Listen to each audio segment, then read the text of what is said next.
C'est criminel, c'est du chantage. C'est du chantage parce qu'ils savent qu'ils ne peuvent pas faire une obligation vaccinale. Parce que s'ils faisaient que c'était une obligation, vous pourriez porter plainte contre ce gouvernement. À partir du moment où il n'y a pas d'obligation, ils considèrent que vous êtes allés volontairement. Alors, je veux profiter que les enfants de 5-11 ans ne sont pas encore touchés.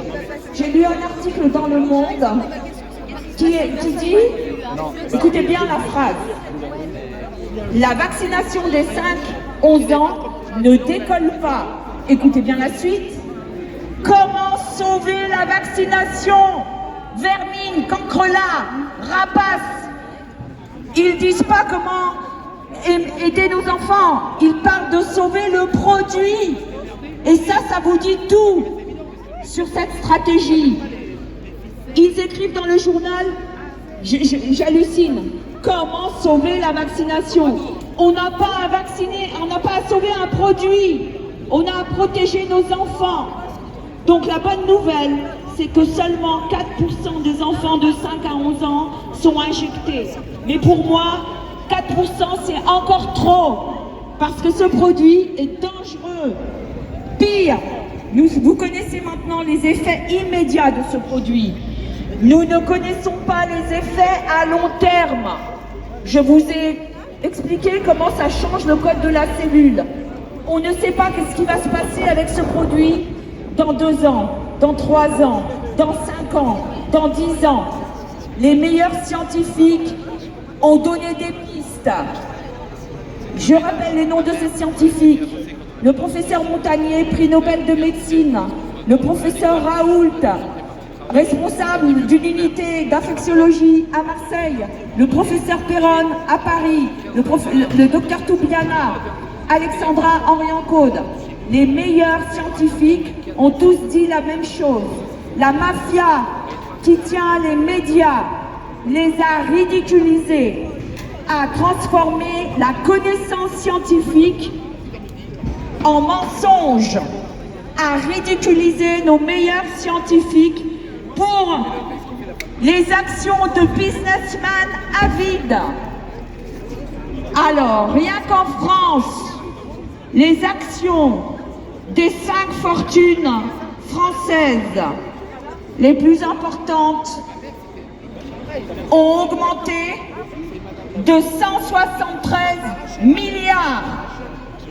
Vous avez bien entendu, pendant que nos enfants sont malades, pendant que je lis qu'une femme qui s'est fait de 30 ans, qui s'est fait injecter parce qu'elle a écouté la propagande de ce gouvernement et qu'elle est décédée et qu'elle laisse des enfants de 5 ans et 4 ans.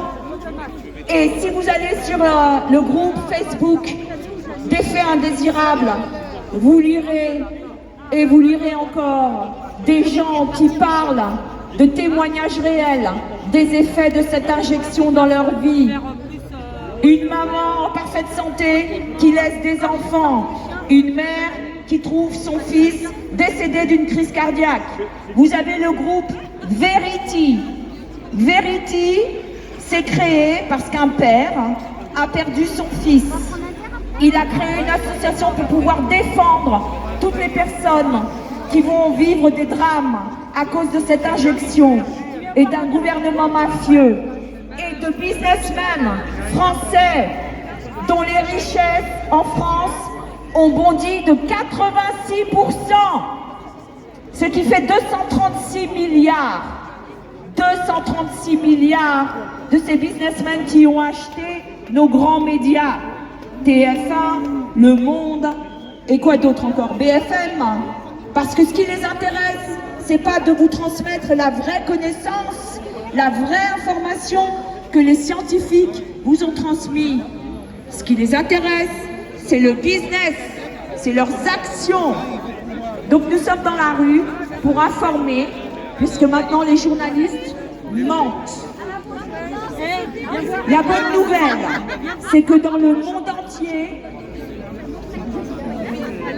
les citoyens se révoltent et disent non à ces businessmen de la mort.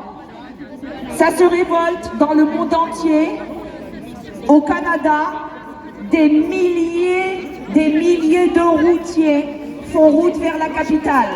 Les cortèges sont tellement grands que c'est rentré dans le Guinness Book des records. En plus, le président du Canada, figurez-vous, qu'est-ce qu'il a fait? Il s'est sauvé.